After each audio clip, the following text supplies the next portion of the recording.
有请主持人赵川。欢迎电视机前的观众朋友走进天津卫视的大型情感节目《爱情保卫战》，来看一看今天我们请到的几位老师是谁。他们是著名的媒体评论人于波鸿于老师，欢迎于老师；著名节目主持人莎娜老师，欢迎莎娜老师；心理学专家于继静老师，欢迎于老师；许巍老师。来了解一下这一对的基本情况。他从一开始就欺骗我，每次和好他都会说改，可最后还是老样子。他现在一点都不相信我，经常小题大做，还处处提防我。是他的种种行为让我越来越失望，我真的不知道该结婚还是该分手。我现在就想和他两个人好好过日子，他为什么就不能相信我了？有请这对嘉宾，有请。邹先生36岁，来自重庆，婚庆主持，有请。刘女士32岁，来自重庆，化妆师，有请。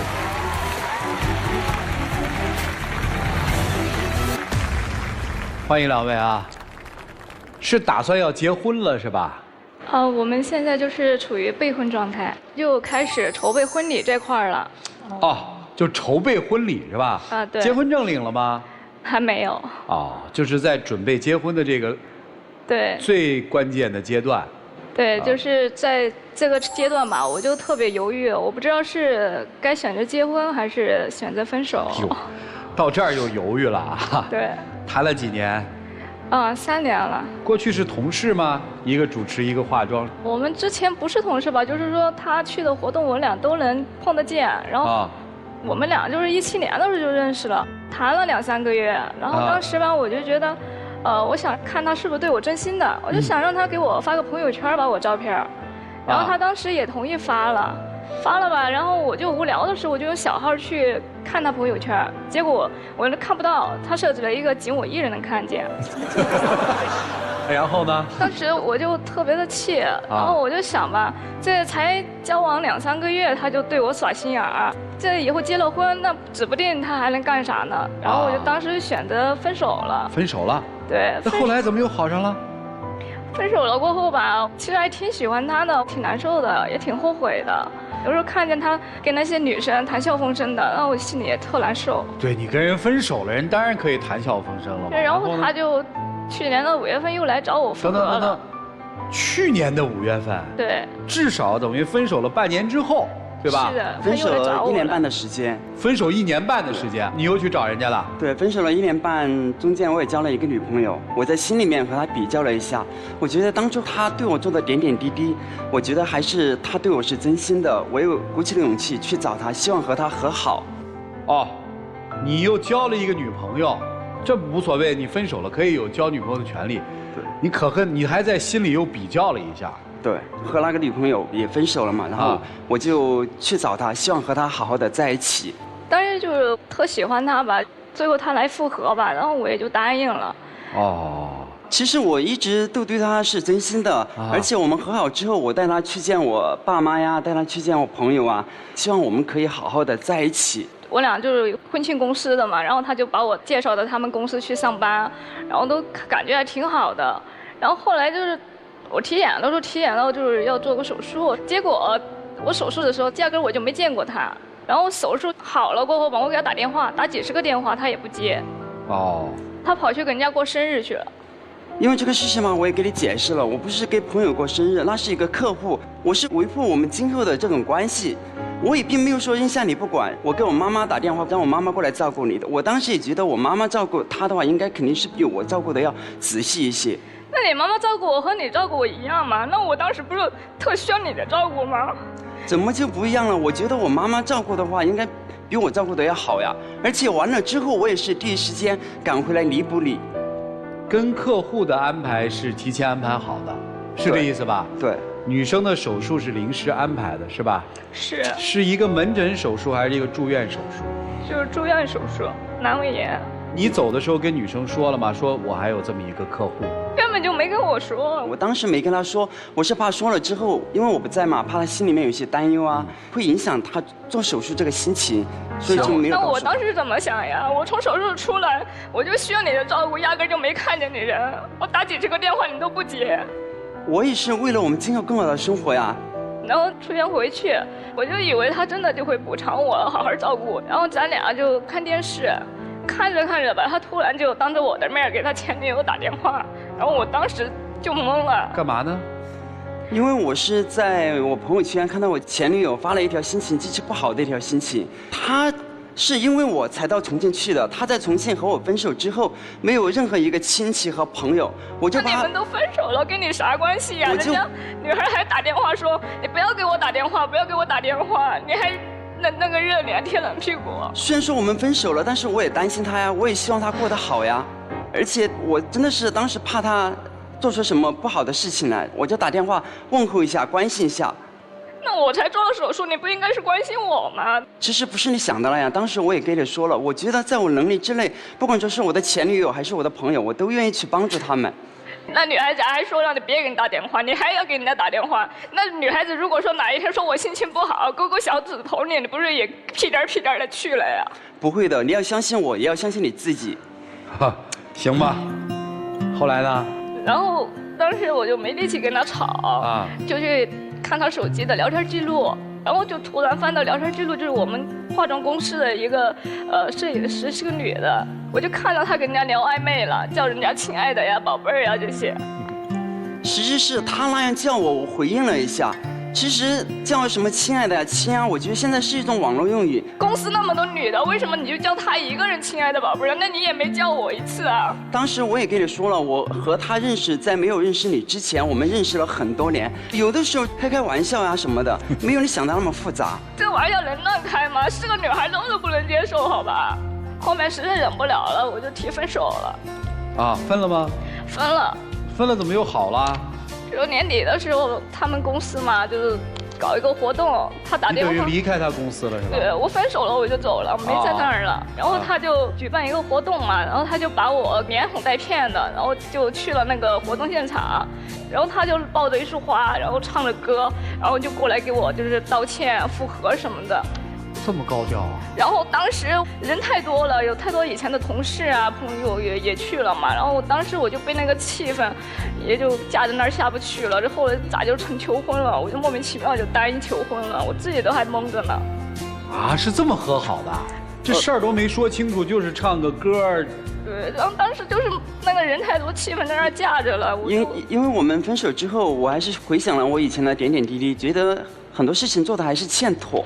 我想了一下，我觉得还是想和他在一起，然后我就买了束花，然后请求他的原谅。当时有很多公司的同事啊在旁边起哄说让他嫁给我，让他嫁给我，我就说了一句你嫁给我好吗？然后他就不是你的意思就是你求婚也是被嫁的吗？当时是想复合的，但是很多朋友在旁边起哄，我就说了一句你嫁给我好吗？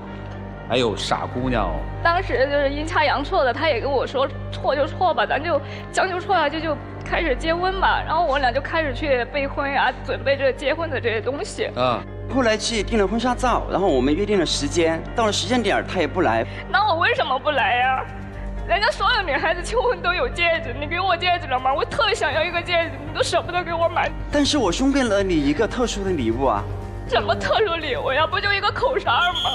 那口哨你说我有用吗？对你来说那是一个口哨，但是对于我来说它是独一无二的求婚礼物。什么口哨？就是可以吹响的一个口哨。哦，这是你亲手做的？买的。哦，那怎么独一无二呢？我花钱我也能买啊。因为人家求婚就用婚戒嘛，但是我求婚就用了口哨。我知道我脾气不太好，我当时就跟他说，如果说我今后惹你生气，你吹响口哨，我会第一时间来到你的身边，会听你的话。那你那口哨有用吗？当时他说他一不听话，我吹了他就会听话，怎么样的？啊，然后有一天吵架，拿着口哨我就吹，看他能不能听我的话。啊，听了吗？没有，他把我抱着不让我吹。他当时准备吹的时候，我就抱住了他，因为他非要把我们的照片发到朋友圈。我说等我们结婚的时候，真正走进婚姻殿堂的时候，我一定会把你的照片发到朋友圈，让我所有的亲人和朋友都知道你。那为什么要等到结了婚你才发朋友圈呀？那现在群里不都发吗？因为我觉得你现在总是这样不信任我，吵吵闹闹，我觉得我自己心里面也很烦。我是觉得他对这份感情他自己都不坚定，那我怎么能安心啊？我觉得他现在总是这样怀疑我，处处提防我，严重的影响到了我的工作。有一次我到区县去工作吧，然后来回开车要好几个小时。我晚上回到重庆，他又和我吵，又和我闹。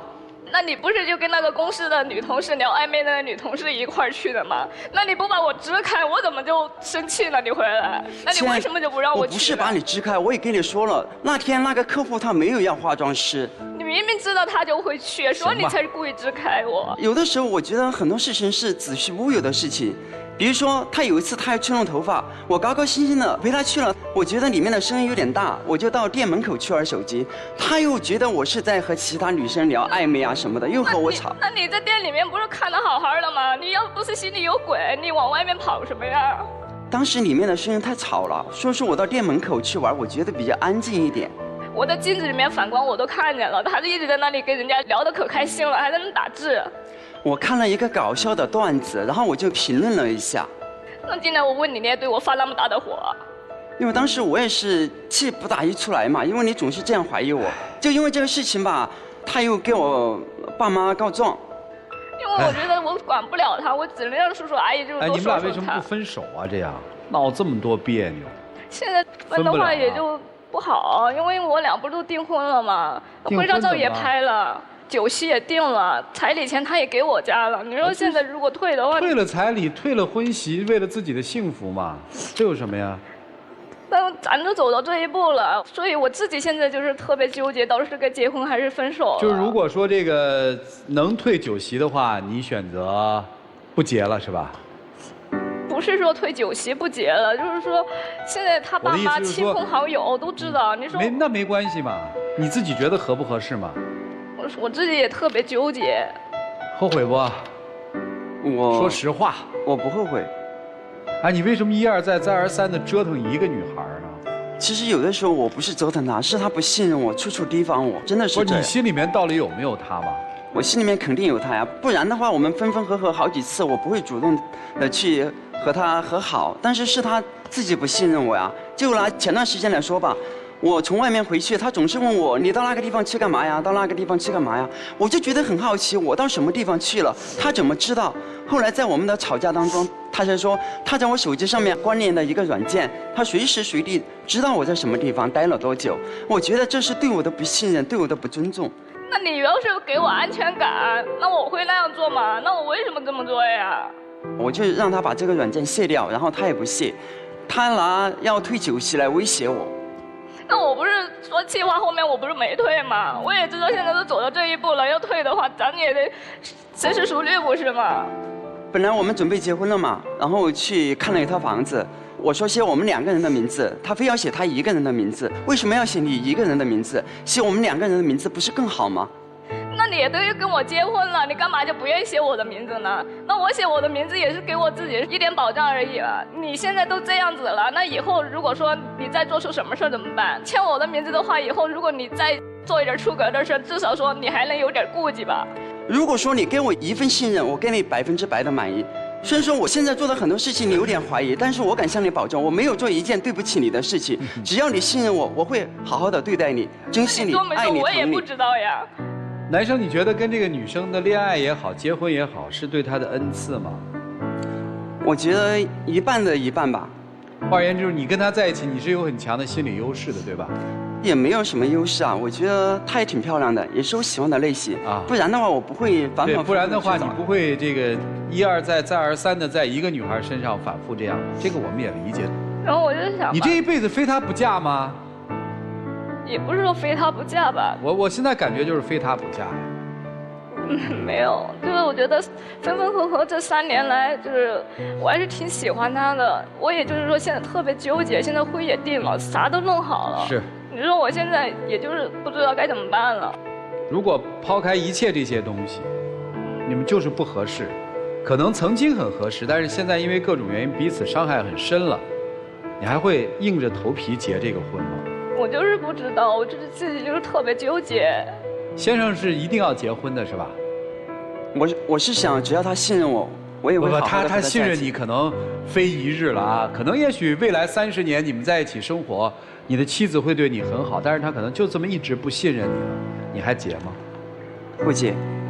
我要问的其实已经问完了，在这段故事里面，我只有一个谜题是没有搞清楚的，咱们一起找答案好不好？就是为什么两个人分分合合的还那么不舒服，那么不痛快，还非要在一起？我们听听老师们的意见，一起进入丘比特问卷。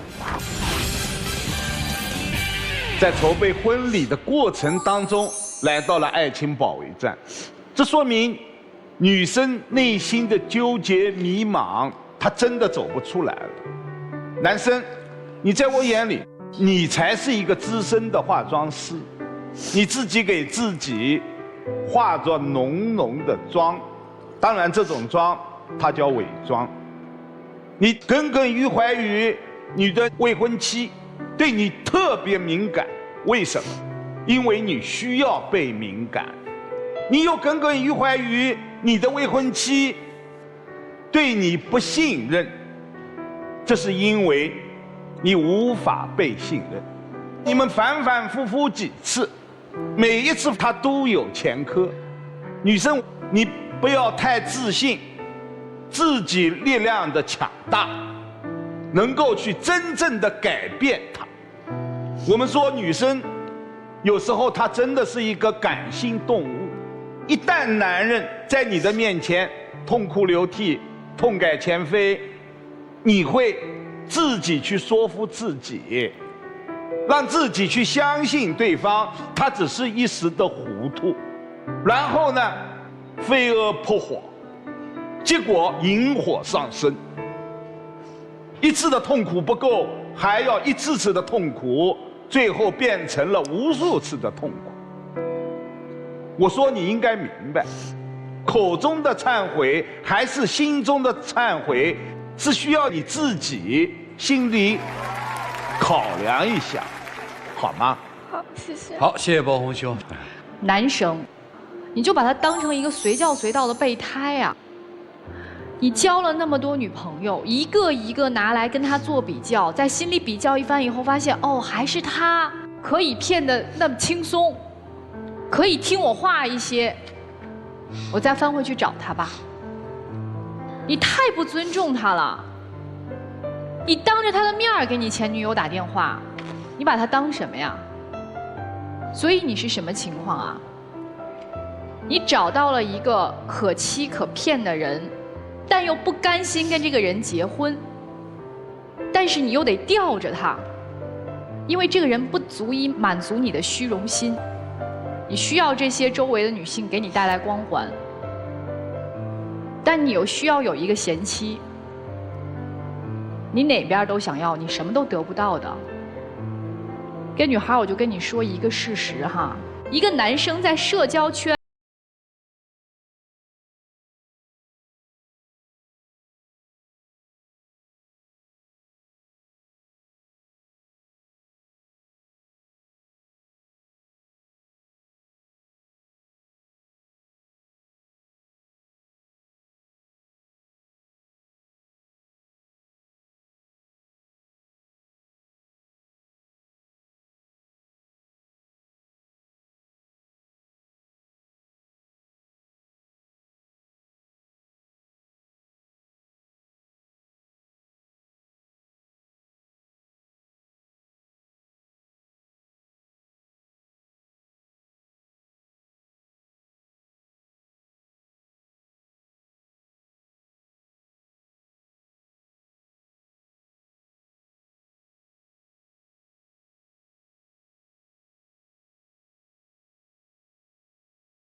好，谢谢肖娜老师。问女方一个假设性的问题，刚才我听到说是要结婚还是要分手，是因为你们已经定了婚期，包括已经通知了双方的家属，已经付了彩礼。那我们假设一下，这个婚期没有定，也没有通知双方的家人，那你会做什么选择？我还是挺喜欢他的。他舍不得，还是舍不得。也就是说，刚才那些仍然还是你的借口。你虽然谈过2次分手，但是一旦复合，你有几个要，在我这里面印象非常深刻。第一，要官宣；第二，要婚纱在工作账号上发布；第三，要房产只写你一个人的名字。这些都想证明你们的关系，是不是？恰恰你的这一点，让你的男朋友有了一种安全感。只要我一求你，你就会复合；只要复合了，你就害怕跟我断了这层关系，还当着你面给前女友打电话。我相信，没有一个女人能够接受得了，你除外。所以他敢在你面前做这种肆意妄为的行为。男生呢，你的不尊重，让他患得患失，所以他就跟你出难题。你以为你得到了，你以为你很骄傲，但是他会让你官宣，让你写一个人的名字，因为什么？因为你太胆大妄为了，让他不放心，所以你自己种下的因，还得自己吃下这个果，对你其实没有好处。所以说婚姻呢，要互相的尊重，不要因为我有点自豪，把对方踩到脚底下，你觉得你就舒服了，你舒服不了。他也是人，他会想用他的方法来追求他的安全感，他会折腾你，要你官宣，要你婚纱，要你写名字。我告诉你，未来如果你们结婚了，这种模式不改变的话，他会无休止的管你要这个要那个，最后说分手的有可能是你，那就不叫分手了，肯定叫离婚。所以说，不合适分开，合适彼此尊重，只有这样的话，这个婚姻才能走得更长久一点。谢谢于老师。女生，我仔细看了你的资料哈，我发现一个很有意思的事儿，别人贴照片都是两个人在一起的生活照，你贴照片是你们俩的婚纱照，可见你对一场隆重的、有面子的婚礼多么的渴望。那你今天来这里的目的是什么？说心里话。这个目的就是我现在就是自己也不知道结婚还是分手，因为如果一旦结了婚吧，我就想以后万一我不幸福怎么办？我觉得你今天来的潜意识的目的是，如同你去找他妈他爸一样，如同你让他在工作室的这个官微上去发布你们的照片一样，你是想让我们去说他，让他改，让他浪子回头。可能吗？你最应该做的事情应该问问自己。我还注意到资料上有一段啊，你是有过一段失败的婚姻吗？是，一直没有说出来。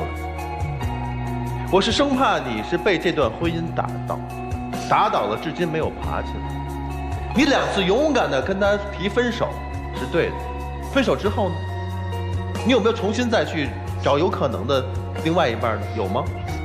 没有。你做的是什么？你做的是看他谈笑风生的跟其他女生在一起，你做的是他一次毫无负责任的即兴的发挥，说求婚吧，你答应了，2次都是这种结果呀。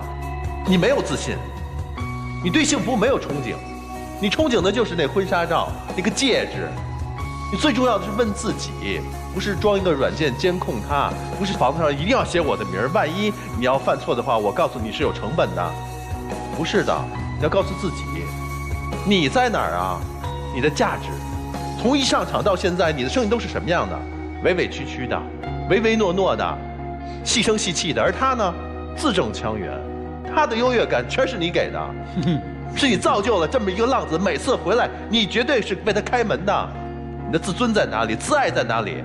你自爱的表现是什么？树立你的原则，勇敢的对这些所谓暧昧啊这种不专一的人说拜拜。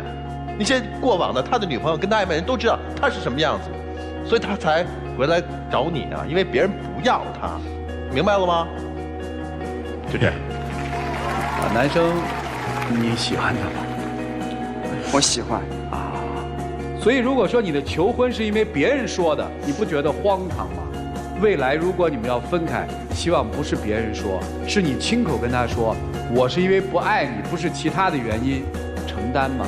女生也是一样，别人说什么都不重要，别人觉得你幸福不幸福都不重要，重要的是你自己觉得幸福。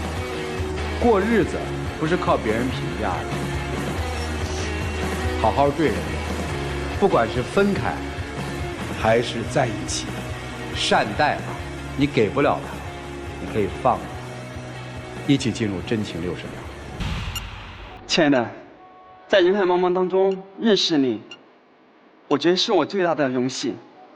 在一起3年的时间，我们吵过、闹过，但是我相信我们更多的是幸福和甜蜜。今天，我当着所有的嘉宾老师的面，我向你保证，在今后的生活当中，我一定会照顾你、关心你、疼你、爱你，不管是今后贫穷也好，富贵也好，我永远都陪伴你，不离不弃。只要你不离，我永远不弃。我知道在以前的生活当中，我有做得欠妥的地方，但是我今后，我一定会好好的改正。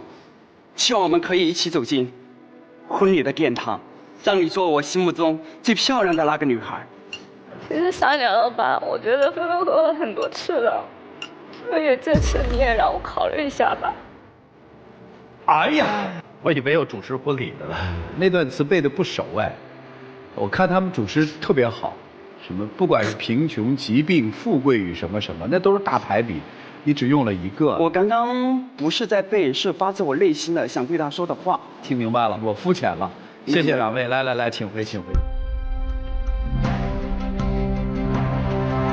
来，请关门。电视机前的观众朋友，欢迎大家下载京悦 APP 和万事达手机客户端，进入到天津卫视的直播聊天室，边看边聊。直播过后，也可以通过京悦 APP、天津 FTV 网络电视、万事达手机客户端来收看本期的节目内容。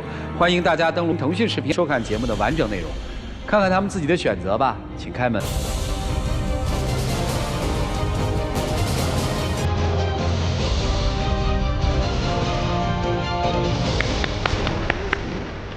还有话跟他说吗？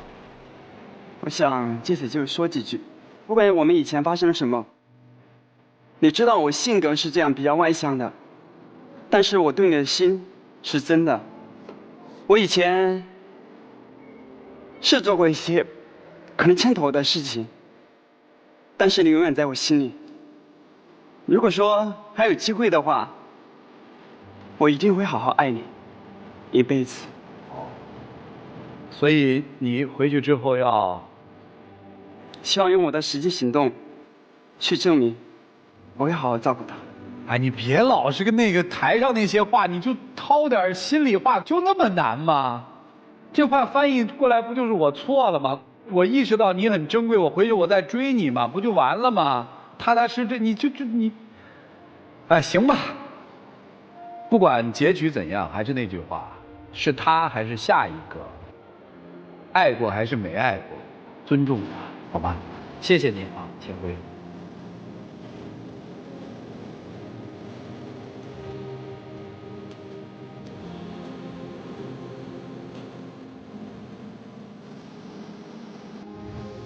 还是那句话嘛，其实生活的选择是他们在做，我们给到的是角度。希望通过今天的节目，男生能够真的有所反思，了解下一对嘉宾的基本情况。各位请看，我俩相处了3年的时间了，我越来越受不了他了，我想跟他分手。分手是不可能分手的，他想分手就分手，那是不可能的。我现在真的是很无奈，我觉得我们俩根本不是正常情侣该有的样子。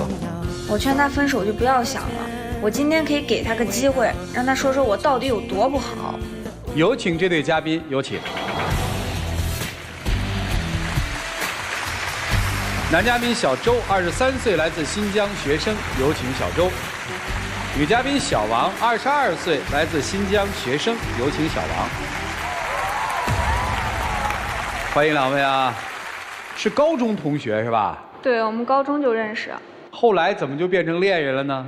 当时好朋友嘛，就一块儿就考到杭州了，就这么就在一块儿了。现在是校友，大学校友。我们2个不在一个学校，但在一个城市。那也够有缘分的了，不错啊。那个怎么了？就他总想分手，我就觉得这分手应该女生提呀，他天天跟我挂在嘴边。那就说明他真想分啊！你是真想分吗，臭小子？对，我是真想分。我不分。不是为啥不分呢？他追的我呀。哦，就是要甩也是你甩他是吧？对，要必须是我甩他。那个怎么着啊？为什么非要分呢？我实在受不了他了，受不了了啊！蛮横不讲理，你不讲理。主持人，你看他就这样啊！你说啊，他说的时候你听一下，他说完你再说，好吗？来，你先说，怎么不讲理？他就是我吃喝住行他都要管我啊。就是假如我今天想吃面条，他想吃米饭，但我今天就不能吃面条，就必须得跟他吃他的米饭才行。他还爱吃一些我特别不能理解的东西，我特别不喜欢吃的东西，就是动物的内脏，还有就是脑花、大肠这些东西啊，他就非得让我吃。那你咋就不能吃吗？不是你吃你的，他不吃不也行吗？就我们当时他不吃牛蛙，我说这好吃，他尝试了一次，哎，他说挺好吃。那我觉得这个动物内脏也挺好吃的呀，我就想让他试试嘛。那怎么就不能吃了？太血腥，我是真受不了那个味儿。那就不吃呗，你吃你的，他吃他的，不就完了吗？那你说以后住在一块儿了，那还得开2个灶啊？那我就爱吃这个，你要不吃，那你不就得让我饿着吗？那就开2灶呗。我不会做饭，那就他做什么你吃什么呗。我就吃动物内脏，他都不想给我做。那可不是吗？那你就自己做呗。那我不会呀。真是什么都要是吧？你是不是就这么想的？对，他不光是吃，他连穿他都要管我。有一次买了个情侣装。新衣服我有个习惯，就得洗一下才能穿。是应该呀。对啊，巧了那天我就刚好去找他，他呢就是穿的那件情侣装，但我没穿，然后他就因为这个发脾气，让我再折回去，然后再过来穿湿的过来找他。那你为什么不穿呀？主任那个衣服他不是昨天买的，他买了有1个星期了。你说谁不爱干净？那我买我也洗啊。你说你早点洗嘛。就那么巧，我第2天穿，你头天就洗，你头天洗也该干了呀。你就是不想穿，你就不想让别人知道你是我男朋友。不是我不穿，我洗了。游泳的时候衣服是不是？泡温泉的时候衣服是不是？穿不穿？那个时候为什么就能穿呢？现在就不行了。哎，上马路的时候为什么不穿比基尼？游泳的时候可以穿，为啥不可以呢？问你呢？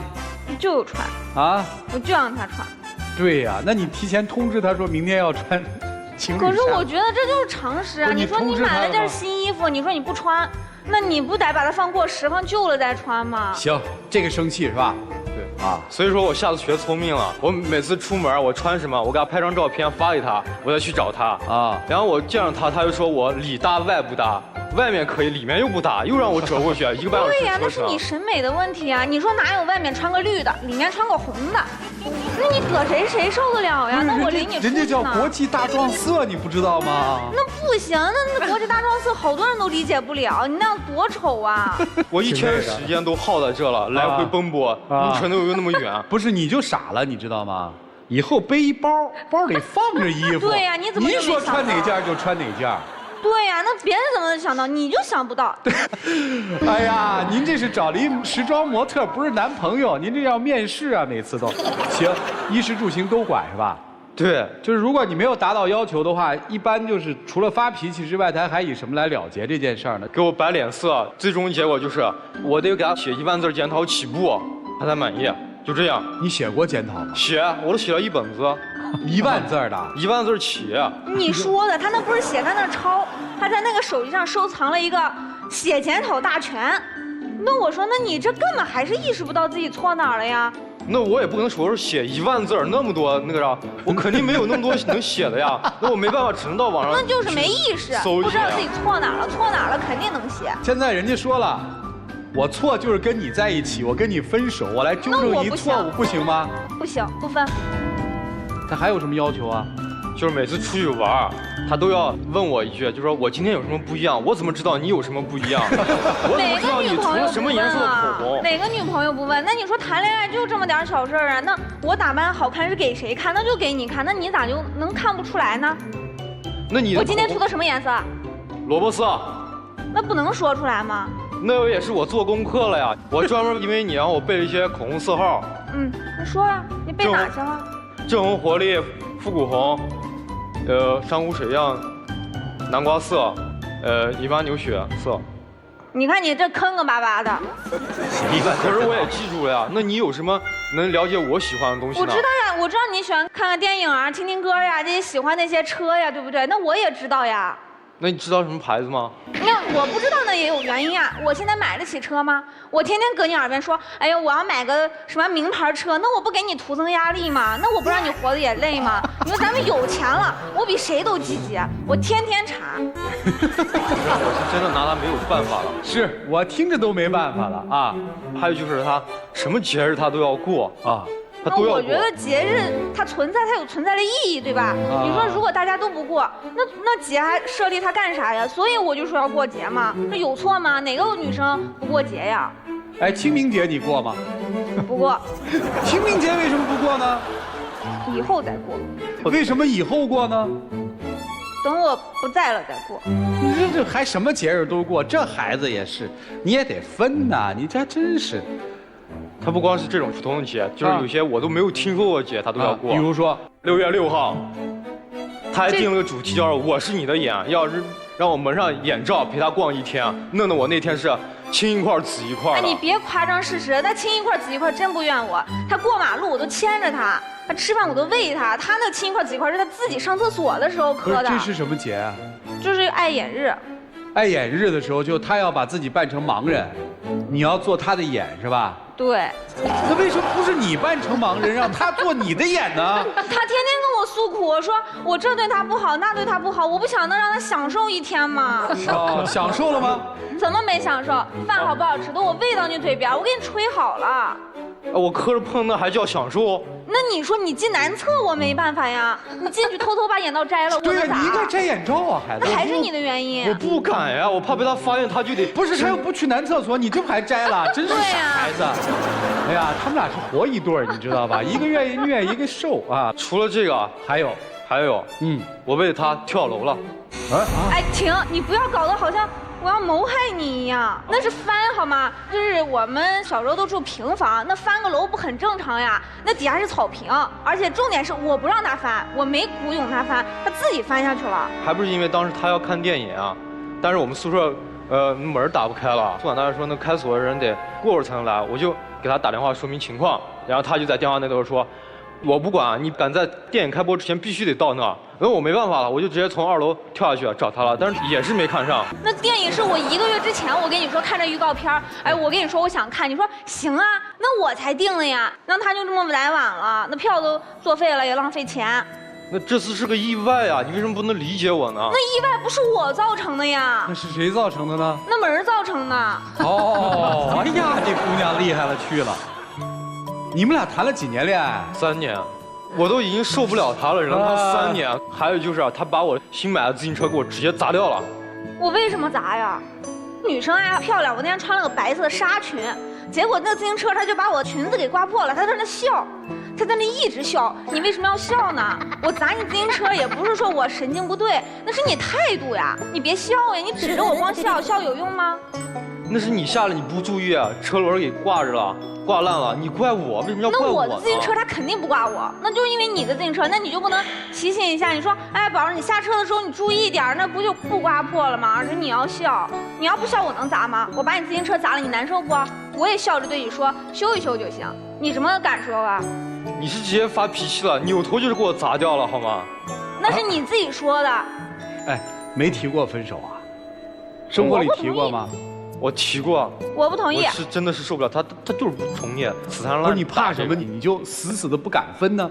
因为他知道我爸妈电话，他也知道我家庭住址啊。我怕他给我爸妈说，他给我爸妈说，那我爸妈就得说我。那不还是因为我说的有理，你爸妈才向我吗？我要说的没理，你爸妈能向着我吗？所以今天来这目的是把这个事儿让大家评论评论，是吧？对。哎呀，你这可够惨的了。那你们只听他片面之词啊！那以前的时候，他对我也特别好，就过节的时候吧，也知道送个礼物，结果最后变成我送他礼物了，他就绝对不给，不是1次2次，还说这次算了吧，这次算了吧，这不是1次2次。你要是什么节都过，确实也给不起啊！一大学生，我替他说一句啊，不让他花钱，他就是跟我说一个节日快乐，就我希望他能记住我。就是你们俩1年过的最多的节是什么节？就是我印象最深刻的一次，就是他要过那个啥生日月，那1个月他都要生日月，就是他生日那1个月，他都要像过节一样。我2月份的，那才几天呀，给你免了几天呢？那20多天啊，那么长时间啊！你平时也这么照顾我，就是多了一个噱头而已嘛。我还必须得每天伺候着他啊，我像他的奴才一样，还必须这样扶着他。这哪里是你的男朋友啊？哎呀，你真给他过1个月呀？那没办法呀，那他都要求，那能咋办？就等于这3年每年的2月份都是生日月，都伺候着啊，就我伺候他。男生答应女生的事情一定要做到。我之前许这生日的时候，我问过他，我说是不是我许什么是生日愿望你都答应我？他说行，我才许了这个生日愿望的。哦，他哪想到你许这么个生日愿望？他以为你许的生日愿望是好好跟他过一辈子，你咋没许这愿呢？你那个愿望他许。他许愿你觉得有用吗？要是那个愿望我觉得挺好，我就觉得有用，我就让他有用。啊，这姑娘还挺聪明，知道吧？哎，你是要真分还是假分？咱们不开玩笑说，是说你这做法太作了，我有点受不了，老师们帮帮我。你是这个心理，还是说我真的受不了了，我是真分了？你把话跟我们说清楚。我是真的不愿意跟他谈了，他太……我不分。你看，他太明白了。其实要为了这个姑娘好啊，真爱这个姑娘就一定要跟她分，就让她挫折，让她懂事儿。你怎么那么残忍呢？我跟你没什么关系啊，我岂不是……那你雇佣他跟我分，那就是残忍啊！你间接的你就伤害了我。哦，我不能你们都是老师啊，我无所谓，对吧？你们可不能胡来啊！一起进入丘比特问卷。女生你姓王，你有王者风范。也不行。行了，哎，而且男生你看，你在女生面前就是4个字：服从就范，是不是？你潜意识里认为女生她所做的、所说的都是对的。他给我灌输这种思想，不管他做错事儿还是对事儿，那都是他的对。那我想和女生说，你这样的一种做法，他不反弹、不反抗，在很多方面，他确实是喜欢你。换了其他人，你去试试。我也没有给他说那么强势，就是不用强势。他说的几个自行车也好，织衣服也好。哎，说到织衣服，你们2个大学离得近吗？不近，我要去找他得需要1个半小时左右。也就是说，他让你1个多小时，再1个多小时去把那件湿衣服穿回来。对，你于心何忍啊？洗了，谅解一下不行吗？你这真是霸道，太霸道，太霸道了。当然，你再这么霸道下去，你真的成不了他的太太的。我想今天他接受不了，可能很多电视机前的男生也在看着的时候，哇塞，幸亏不是我的女友，真的，我儿子一定。下次为止，你惊吓到大家了。男生，我还是想说，你以后真的出不了门，也不要从2楼或者更高的楼跳下去了，好吗？珍惜生命，珍惜我们的生活，好吗？好，谢谢包红兄啊。女生，你给我的感觉就是外表很精致，但实则廉价感很足。作为长你几岁的姐姐，我觉得你如果要这样的再继续把自己装扮成公主的话，你会把你自己人生毁了的。你觉得自己是公主，在家里爸爸妈妈把你捧为掌上明珠没问题。可是你知道公主最值得让人喜欢的是什么吗？她有一颗善良的心，她懂得尊重别人，也懂得让别人尊重她。你想要让所有的人把你当成太阳围着你转没有问题，但是太阳最大的一个功能是什么？它会带给人们温暖啊。你这样并不会让别人珍惜你，你做的每一件事情都是在把自己的分数拉低。男生其实这里面最大的问题在于你，所有他的种种的行为都是你迎合呀。就那句话，你惯的，是因为他第1次让你这样做，你就好顺从；第2次顺从，现在你忍不了了，你为了留住他，你也不择手段呢。所以你现在说分手，那你就干脆分呢。你这样一直拖着他，也是在害他。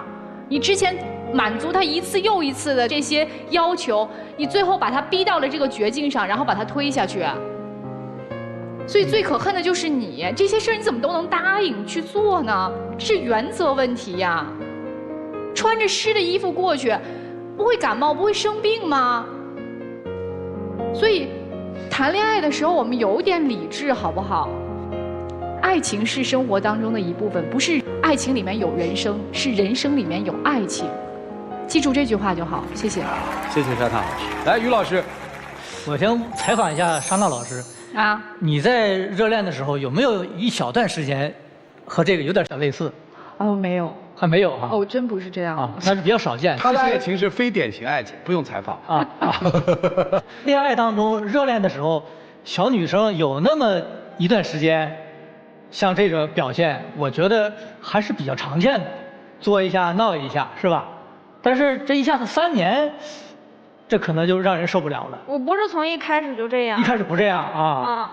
在我看来，她就是一个小女孩，不是22岁的小女孩。可能是15、16岁的小女孩。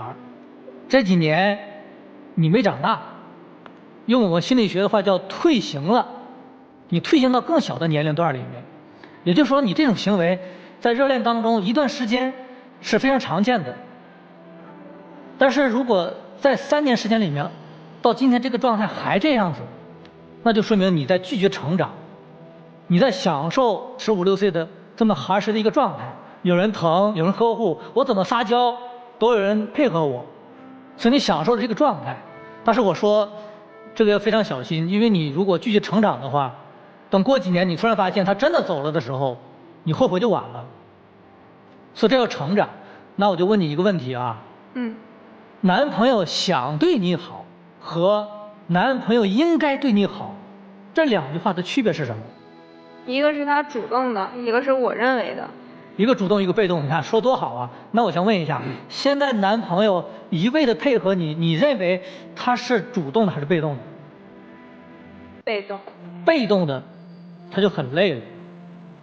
一旦进入被动的状态，他就不愿意做，就抗拒，甚至不惜来撕毁你俩的关系，以分手作为代价，因为他太累了。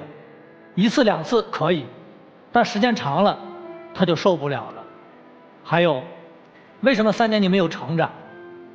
因为这3年下来，男朋友的各种配合，都替你表达了你的情感，这就说明你内心缺一些东西，缺的可能是对人生的规划呀，是学习上啊、做人方面呐，等等等等，缺很多东西。但是男朋友他只能一时性的给你，他不会。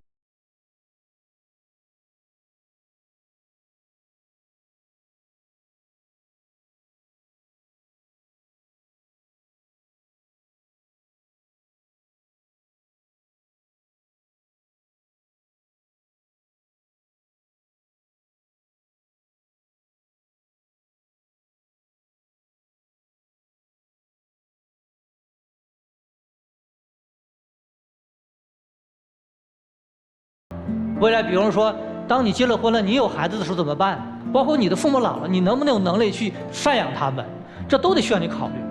所以到此截止，差不多就可以了啊。听明白了，谢谢于老师。我其实刚才听到一个细节挺感兴趣的，就是说川儿问说你有什么把柄掌握在女孩手里呢？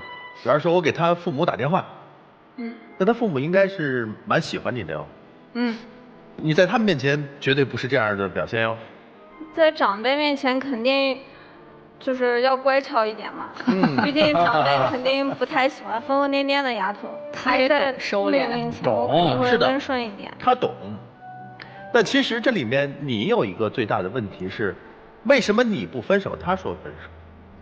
其实是你离不开他，他随时可以走，他之所以没走，是因为他还是喜欢你，他能把你这些所谓的作呀，这种过分的举动视为撒娇。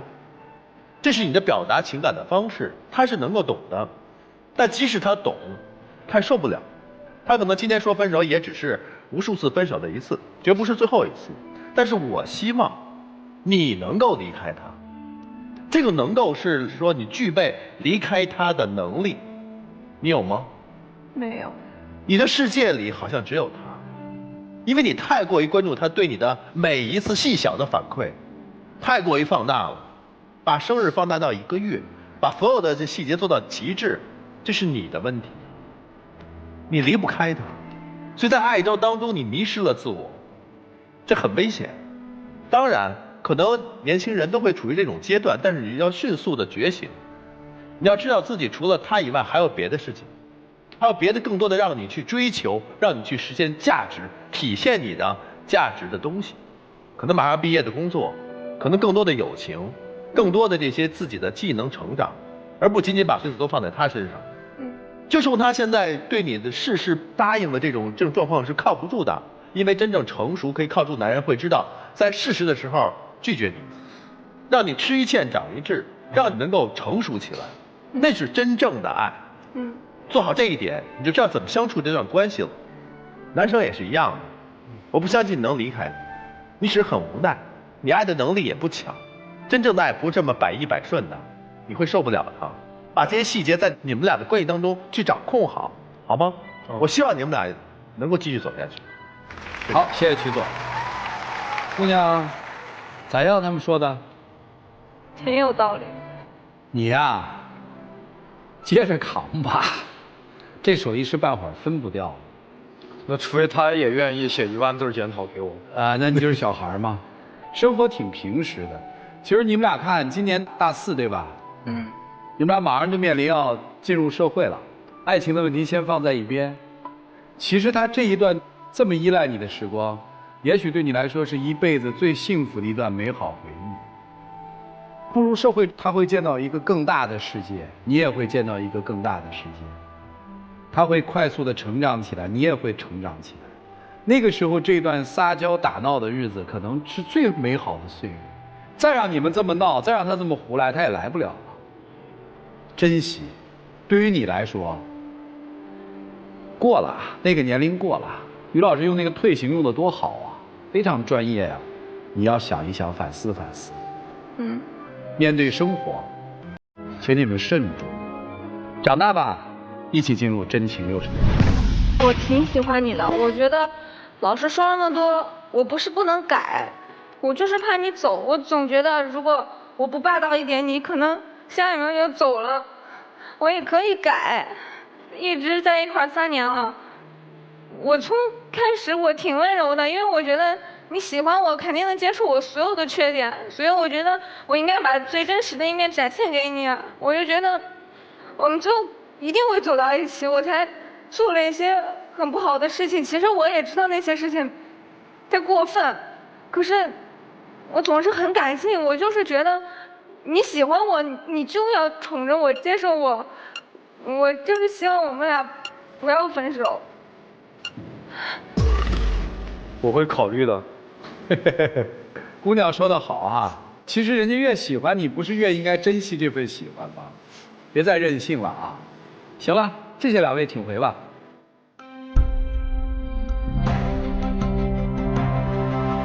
来，请关门。看人家自己的选择，好不好？来，请开门。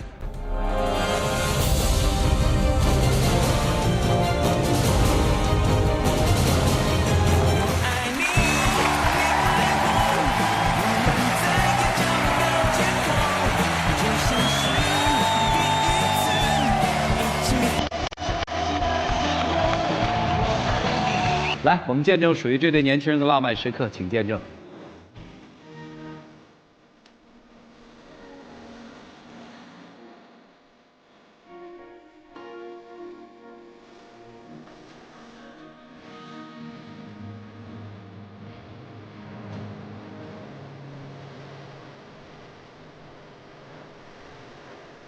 来来来，礼物送给你们啊！谢谢，谢谢你们，请回。啊，谢谢老师，谢谢老师，祝你们幸福啊！拜拜。请回。